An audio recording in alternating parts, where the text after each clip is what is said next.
Slinging Dirt with Staley, an in-depth conversation with the drivers themselves about the inner workings of a dirt track racer's world. Dive deep under the helmet and inside the mind of the people who ride the high side, lift that left front wheel, and teeter on the edge of being out of control. New Slinging Dirt with Staley starts now. How's it going, everybody? Thanks for tuning in to Slinging Dirt with Staley. I'm Alan Staley, and this week's show, I catch up with the 2017 ASCS Warrior Region Rookie of the Year, driver of the Dukes Construction BMRS, Mike Sure Energy Release 360 Sprint Car from Marshall, Missouri, number 21, Miles Paulus. Miles and I discuss the joys of growing up a race fan, what the transition is like moving up from a micro to a full-size sprint, and how having fun at the track remains his top priority. Plus, Paulus's open-wheel-inspired Mount Rushmore of racing, why taking a nap in the staging area helps his concentration on the track, and more on an all-new, fun-filled episode of Slinging Dirt with Staley. Fair warning though, this episode was recorded right before the end of the year awards banquet, so there's going to be a little background noise in there. Enough of me talking, let's just jump right into it. A very special 10th episode of Slinging Dirt with Staley starts right now. Well, I didn't think it'd ever get that slick. It did. I've never ran that 55 lap deal before, so I was like, I don't know. So I just kind of guessed. My guess was okay, lap 40. Yeah, it worked out. It was that extra 15 that kind of hindered you a little bit. It wasn't bad. I mean, I learned a lot on it for next year for sure. That's the main thing, as long as you I keep... didn't even know how much fuel to put in the car. I'm like, I ain't gonna run 55 laps. It worked, though. How did you get into racing? What made you start, like, as a fan, first off, and then to get behind the wheel as a driver?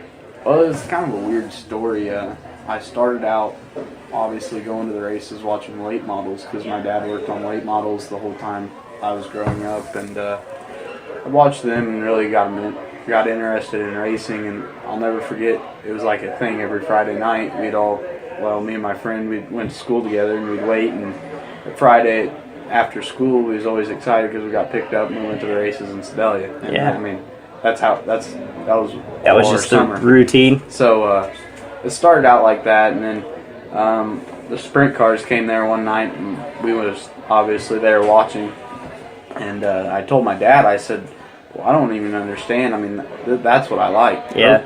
They're the most exciting to watch. So I happen to agree with that.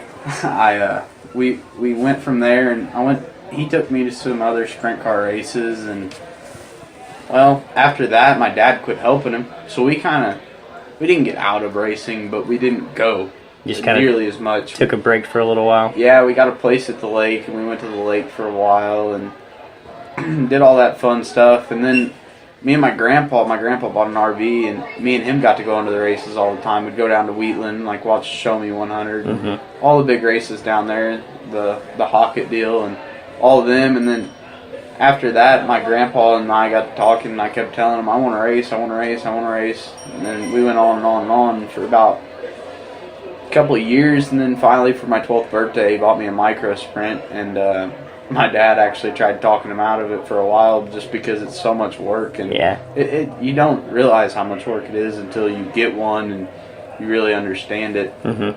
But I got it, and we didn't end up racing it the first year because I would have started at the end of the year, and so we practiced a little bit, and then the next year we raced all year, and I'm not gonna lie, we almost quit. I mean, we were terrible. We won one race all year, and we didn't know what we were doing. It was a downhill deal, and it was just costing money, and it wasn't any fun. We blew up 3 motors.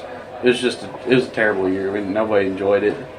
And then the next year, we went out, and of course we just got everything ready and started from scratch. And then it was kind of weird. It was like over winter, something happened, and everything started clicking. I think we won like 12 races that year. We won the biggest race at Sweet Springs. Won a points championship there. Just everything fell into place, and after that, it was like you're hooked. You got to do it now. And we went down to the shootout and almost made the show. Just had bad luck, got caught up in some wrecks, and then the next year we bought all new cars, and I started running A class and outlaw a little bit, and we ran A class. I think I won, I don't know, like 4 races all year. So we were kind of back in that you go from winning 13 to 4. Back down to 4. It takes it out of it. Yeah, it's like, man, I don't know if I'm good enough to do this all the time. And we got better. The next year we won a track championship at XX, and it was just everything kind of took off from there. And then I won the showdown and won another big race.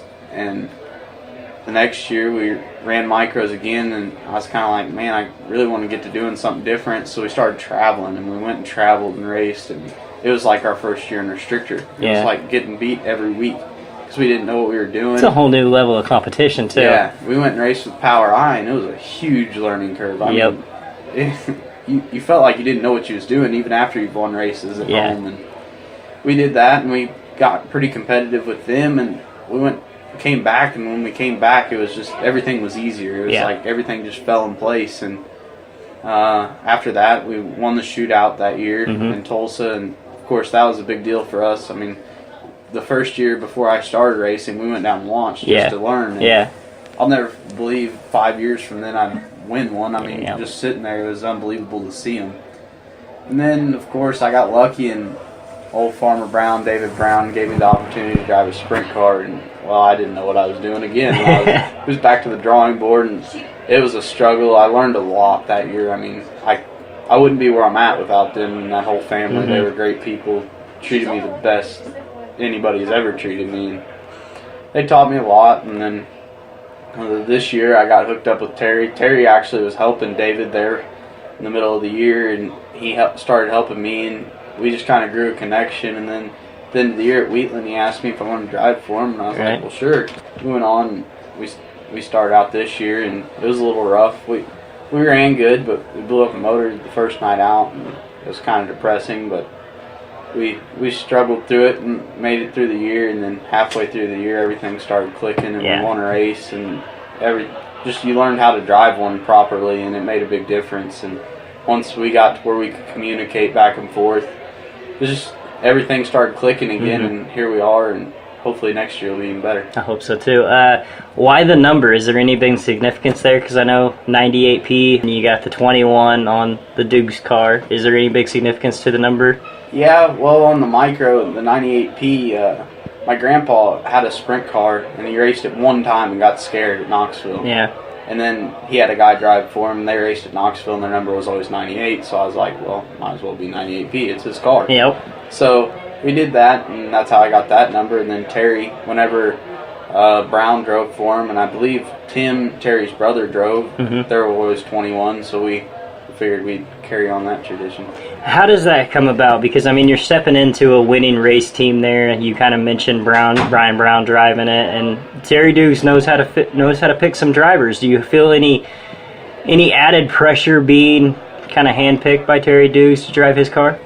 You know, I did at the beginning of the year, especially when we were struggling. I was like, man, I mean, you look at the people that drove for him. You look at Jonathan. He's turned out great. You look at Brown. He's almost won the Nationals. Yeah. He's won the 360 Nationals. He's no slouch. Nope.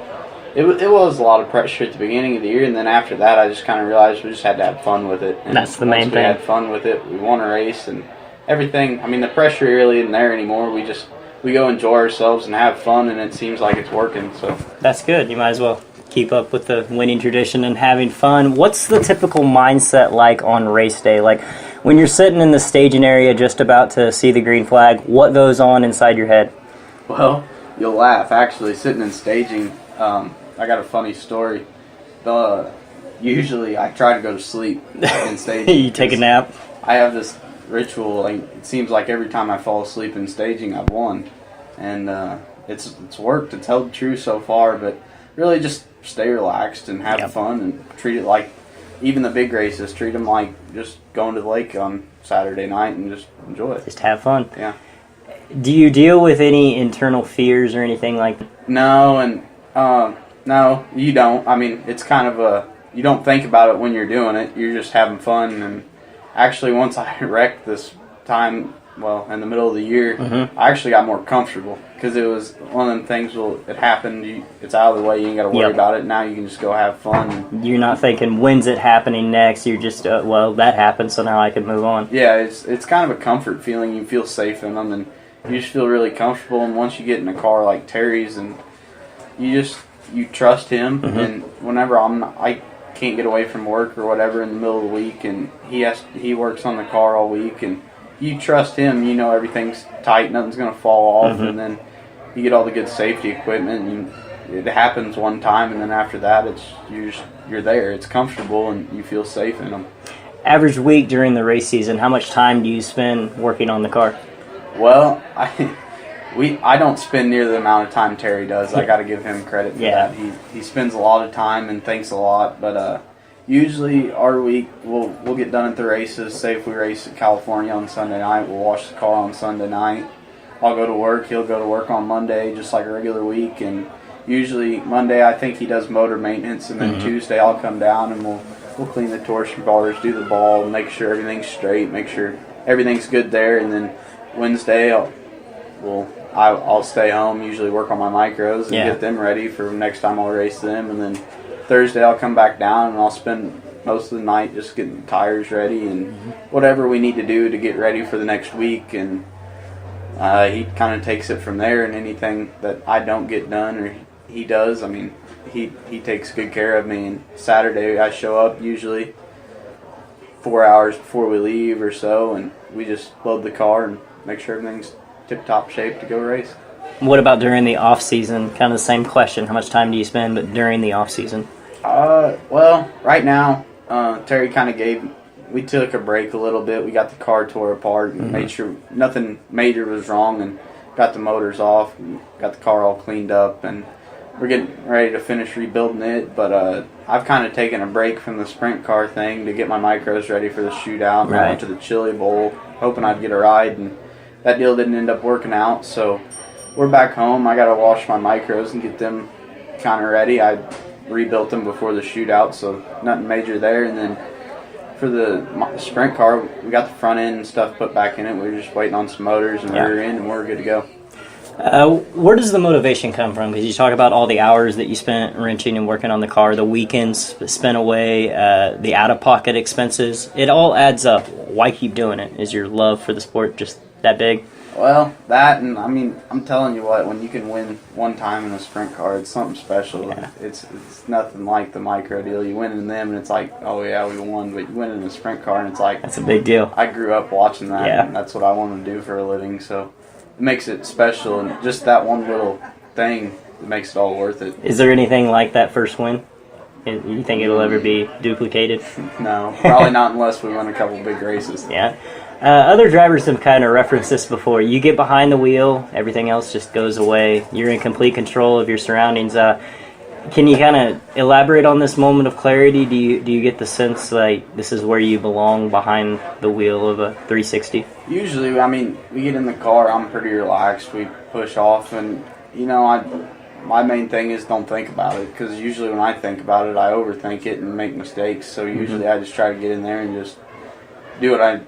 Just do it. I mean, I don't think about it or overthink it or underthink it. I just do it. Don't think, just go. What is the biggest wreck or the scariest moment you've had behind the wheel? Well, knock on wood, I've only flipped the sprint car one time at the lake this year. Yep. And it was pretty minor compared to what could have happened. And the biggest wreck I've probably ever had was in a micro at Sweet Springs. We got them brand new cars that year, and 3 races in, I was running the top, and a guy came across the front end and popped the front end up and caught an I-beam. And not a brand new car anymore then. No, it was destroyed. The only thing we took out of that one was the motor, so it was a pretty bad deal. But really, you know, with all the advanced safety equipment nowadays, you're pretty safe in them. And so there's no moment of I'm not doing this anymore. No. I was lucky enough. We was trying to sell my old car, so we still had it, and I put it together, and I actually raced the next night. And nice. I think that really helps if you can just get back in him and go again. But really, there's never been a moment where I'm like, well, this really. Yeah, you're done now. 5 laps left. The racing is close. Car's running good, and it's getting better. Where do you want to be on the track to put that car in victory lane? Do you want the lead? Do you want second? Do you want to be coming to the front? How do you want to? Well, there's a lot of scenarios there that I'd say is probably different, but 5 to go and the car's getting better, and before out front, I mean, you're in clean air and everything. This is everything. So I guess I'd take that spot unless my car's getting worse and I'm running second. Competition or camaraderie? How do you view the other drivers on the track? That's a tough one. You know, you get along with most everyone in the pits, and you all are good friends. And if something happens, and you always try to help each other out because you're there to have fun. I mean, that's our main goal, is to have fun. But when it all boils down to it, I mean, at the end of the night, we're all there to win. And I guess whenever we get out there, we're friends, but we're definitely there to win and try to beat each other. So. Yep. What would you say is your favorite go-to drink snack combination? If you're going to the racetrack, you stop off at a gas station, what's your go-to, I gotta have this to make my race day better? Oh, probably some milk and a nap. Milk and a nap, no snack. I try to get going. If I eat, it doesn't settle good whenever I get in that race car. Do you have a dream car if you're gonna go down, get some groceries at your local market, and Walmart, anything like that? Do you have a car that you want to go get it in? Not really. I'm pretty easy going. I mean, as long as it makes it from point A to point B, I'm pretty good. Take your 360 down the road to Walmart, get some groceries in there. It'd be hard to put the groceries in there. The people of Hollywood are calling, and they're making a movie about your life. Oh my! Who plays you? I don't know. I'll be honest. I don't have time to watch movies, so I don't know any actors. Are you a music fan or anything like that? Like if you're going to a racetrack, is there any particular song that you listen to get you pumped up? No, it's quite funny. Me and Terry and my dad usually just drive down the highway with the radio off, and I'm either asleep or we're carrying on some good conversation. I was gonna say, most of the time when you come rolling into the track, you come bailing out of the truck, you could tell you've had about a 2-hour nap underneath you. Is there specific tracks that you like more? Are you a long track versus a short track guy? Are you a high bank versus a low bank guy? Like, what do you prefer? I don't know. It's usually just whatever one I do good at. And Moberly, we don't have any good results to show for it, but I feel like that's one of our better tracks, and I really enjoy it. And then the lake's pretty fun, but man, it can be my best friend, it can be my worst friend, right, at the same time. One place I really don't enjoy in the sprint car deal is California. So close. Yeah, it's just so tight. I mean, every time it seems like you're there, you're just waiting to tear something up. But that and US 36, man. 36 is a whole different animal. That place is just, it's its own place, and it's okay. It's gotten a lot better. The hole's not there like the first time I went there, and it's getting a lot better. I think if it keeps going in the right direction, I think it'll be a really good racetrack. Well, we can hope so. We can hope so. Slide job or crossover? If you're coming out of 4 to the checkers, what's your move? What do you want to do? Well, I probably want to do the crossover deal because I feel like I can drive off the curb better than. Yeah. Because if you're sliding them, you're going backwards. So that is you're true. You're just protecting. And they think they have it with the slide job, and you can just wave at them as you go by with the crossover. What is your favorite thing about the off season? Do you even have one? I guess my favorite thing would be the shootout and chili bowl, if you can consider that part of the off season. I do. I went to my first chili bowl here a couple weeks ago, and I understand its appeal now. That was a lot of fun. Yeah. Anybody you want to give a shout out to just say thanks for everything they've done for your racing career? Oh man, that's tough. I have a lot of people I could thank, but probably definitely start out with my grandpa, because without him I wouldn't be racing, and now he's in the hospital, so I just hope he can get better. And then definitely Terry and David Brown. Without David, I wouldn't have met Terry, and without Terry, I wouldn't be here right now. So just all them, my family, and then everybody that's helped me along the way get here. Is there anything in a race car that you haven't done yet? I mean, you're young, talented, driven. Any specific class of car you want to race? Is it straight slinging dirt? Maybe a chance of asphalt in the future? No, I mean, I would do any asphalt stuff if it ever got offered to me, but I like the dirt stuff. I'd probably like to get in an on-wing sprint car before too long, but that's something that'll come with time, and I'm still trying to learn the wing deal at first, so I feel like I need to get one figured out before I try to tackle another beast. So I guess I'll do it. Final question. What is your Mount Rushmore of racing? They don't have to be the 4 greatest drivers in your mind, just who are your top 4 drivers of all time. It can be NASCAR, Formula 1, dirt, 360, 410s, it don't matter. Well, this is going to be tough. I'd definitely say Christopher Bell's one of mine. Yeah. I guess that's just because I want to beat him now. Yeah, understandable. But, him, Kyle Larson, And then I guess Jonathan would be one, just because we race with him every week. Yeah. He sets the bar pretty high. Speaking of him, he's walking by right now as we're talking about it. Yeah, him and well, I don't know. I guess him and Kyle Dawn, they both helped me a lot. They've taught me. I mean, without them, I wouldn't be able to be doing as good as I am now because they've helped a lot. Pretty big names here in the Warrior region. All right, that's about all I have time for you, buddy. We're going to go get this award ceremony taken care of. I appreciate you for your time, man. Thank you. Thank you.